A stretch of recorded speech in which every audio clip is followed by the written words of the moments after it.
Hi, everybody. Meteorologist Joe Cioffi here. Weather in 5 days in 5 minutes. Weather in 5 brought to you by Omni True Value Hardware of West Babylon, New York, serving all your winter storm supply needs.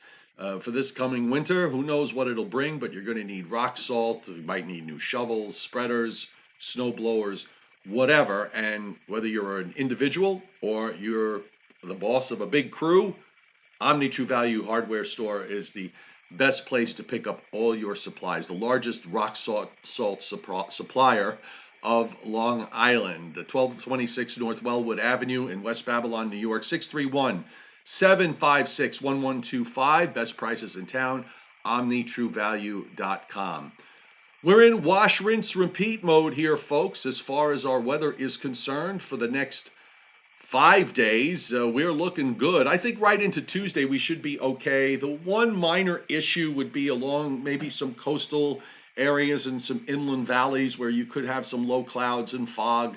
I know I had some here this morning, but the layer is very thin. So once the sun gets high enough in the sky, it burns off very quickly. And look for high temperatures today that are going to be pretty much in the mid to upper 60s. And over the next 5 days, with this high offshore, temperatures are going to be in the upper 60s, and I think we might even be able to push it up into the lower 70s in most inland places anyway. For Friday, the same will hold for Saturday. Start to see a few 70s showing up in south central and southeastern Pennsylvania, southern New Jersey, down into Maryland and Delaware. Upper 60s to around 70 everywhere else. We'll do it all over again on Sunday. We'll do it again on Monday. And I think Tuesday will probably be the last day of decent weather. And we may start to deal with more clouds by the time we get to Tuesday, because we will start to see the beginnings of the impact of the next weather front that will be approaching us. Meanwhile, on the satellite loop, you could actually pick out a little stick of low clouds from this morning right along the immediate coast. You see how quickly it burns off once the sun comes up. There's a little disturbance here. There's a weak upper trough out to the west that is moving eastward. See, it's producing some high clouds. But other than that, there really isn't much with it. We don't see anything in the way of precipitation on the radar, so they remain nice and quiet. By the way, when you see on the radar like this, where these blotches that look like it's precipitating, those are false returns, usually caused by low clouds that develop or something that might be going on that is in the very bottom of the atmosphere, or they could just be reflecting some of the buildings that are around, believe it or not. So no precipitation going on. You see some action in the Pacific Northwest, and that really is where most of the activity is going to take place over the next couple of days, is up in the northwestern corner of the United States, including the northern Rockies. So looking at our surface map this morning, it's really just high pressure offshore, out to the east, a southwest flow, a weak front that's up in the northern lakes. That's never going to get here. So we're under the control of this high right through the weekend and into early next week. WPC, the weather prediction, folks, looking at the prospects of some rain late in the forecast period. So we're talking about maybe next Tuesday night into Wednesday and maybe a bit beyond that. We have some rain being generated here from the WPC folks on the order of 3/4 of an inch to maybe up to an inch or an inch and a quarter. You see some heavy rains for South Florida. Now that's going to be with what will eventually become Tropical Storm Eta again. It will re-strengthen once it moves off into the Northwest Caribbean, which will probably do so sometime tonight. We'll talk about that more in a moment. So let's look at how the surface map is showing up here. Our high is offshore, but one of the differences this time around is that the high actually is built back to the west rather than just being a marine layer here. The high is necking back into the mid-Atlantic states. So that actually keeps the winds a bit more from the west, or at least wind with a westerly component, rather than a wind that has a bit of an easterly component to it. That's where you start to get into problems with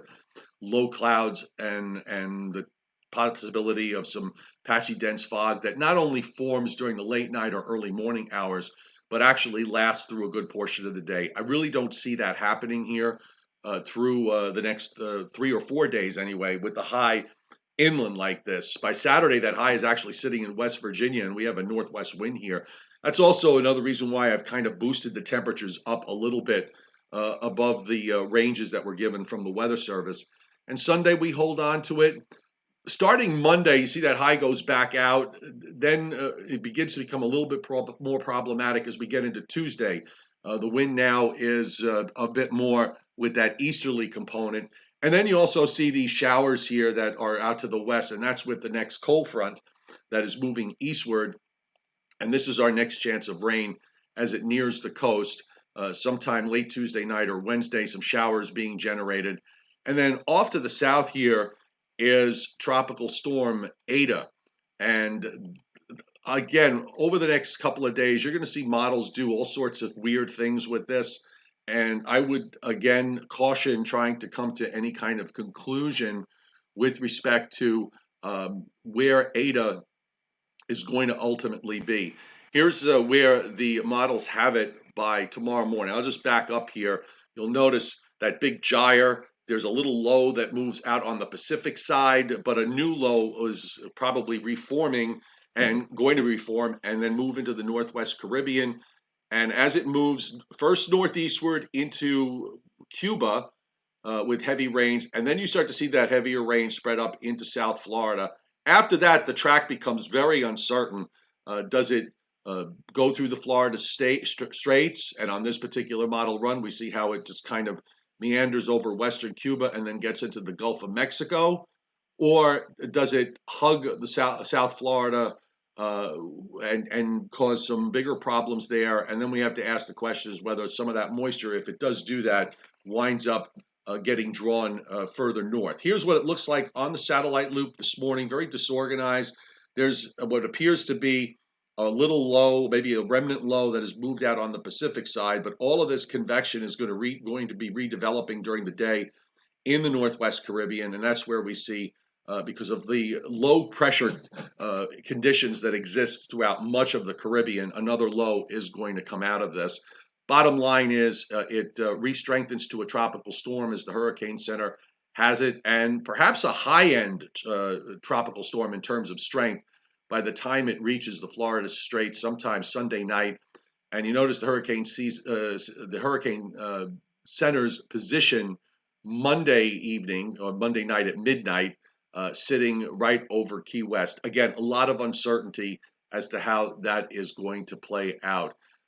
So we'll keep an eye on that. We're going to talk about that more on the Joe and Joe Weather Show tonight at 7:30 Eastern Time. So be sure to tune into my YouTube channel for that.